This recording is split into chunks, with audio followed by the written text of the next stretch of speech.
Hello there and welcome back to another video. I would today with this video like to do a third times the charm again. I tried to do this video once with Roof Ware and I miserably failed because my footage was garbage. But I'm gonna try again with Grady Hendrix this time. And coincidence wants it that I have read one book by him that I love and one book by him that I completely hated. And therefore I feel like it's time for another try on Third Time's the Charm, inspired by Kayla. Of course, I'm gonna leave the link to her channel and one of her Third Time's the Charm videos in the info box below. The purpose of those videos is to see whether the third book of an author that you are indecisive about is gonna do it for you. Like, are you liking this author or not? So I wanna find out, what do I think about Grady Hendrix? And I'm gonna figure that out with reading the Final Girl Support Group. And we're just gonna do it like a kind of check-in whenever I made progress and have collected some thoughts on the book. And then my final result in the end of the video. So I'll see you in a second. Hello, and welcome to the first check-in of the Final Girl Support Club by Grady Hendrix. I have reached page 50. Exactly. It's a blank page, but I've reached page 50 and I have like some thoughts on it, like beginning thoughts. So the book kind of tells the story of the final girls as if the final girls were real. There are a lot of references to, who would have guessed it, 80s horror, especially slasher movies. So the first things that I can see without knowing too much is that Grady Hendrix, from what I've read, maybe have a fable for female characters. So all of the 3 books that I've read for now had female main characters. In this one we also have a group of, I mean, they're not friends per se, but they're connected through the destiny of being a final girl, but they have been in the support club for years and years and years. So they kind of know each other quite well.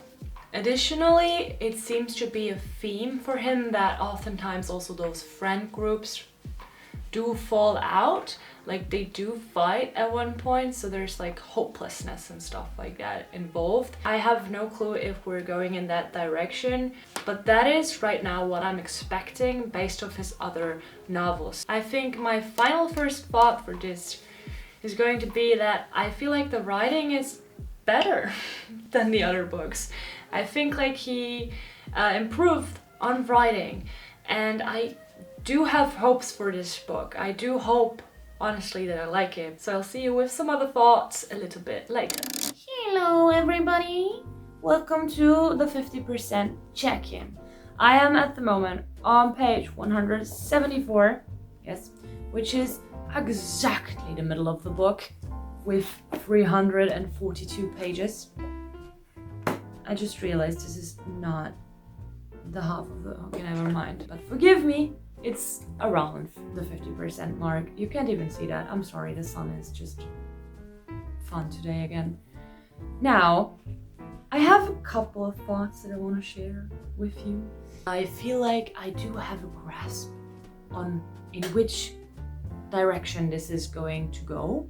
And in every good Hendrix book, there must be, this is what I'm assuming, there must be a moment of frustration in which every character turns on the main character. I feel like he loves to do that. Third book that I had this with. This can be cool, but when you read it too much, it wears off. Another thing that I want to mention is that this book, to me, is not horror. This is not a horror novel.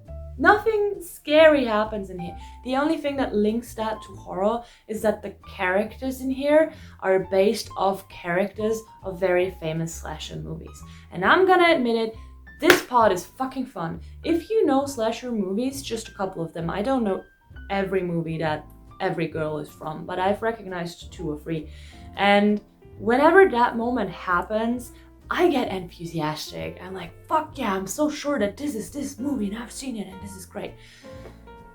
But other than that, I don't think that there's much to the story. I'm really sorry, but what is it? It's like a mystery with horror elements to it. Like, just if you like horror but you want to have like some lighthearted fun and feel reminiscent of some very classic slasher movies. What is the sun doing? Oh my god. Yeah, then this is a great book. Much better. I'm sorry, I'm almost at the end of what I wanted to say. Okay, never mind. Okay, let me see if I can find any bullet point that I wanted to mention that I haven't mentioned yet in my little bullet point book. I've definitely written down the question, does this work even without being a slasher nerd? If you are the one person that has read this and hasn't seen any horror slasher movies, anything, let me know. Did this work for you? Because I feel like the whole gimmick about this book, the whole thing, what makes it exciting and interesting, is that you can recognize the characters. That's it for my thoughts today. I will see you again when I have finished this.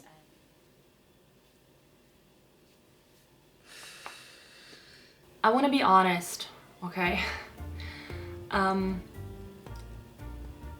I wouldn't have finished this book if it wasn't for this video, and it was so hard to get through it in the second half.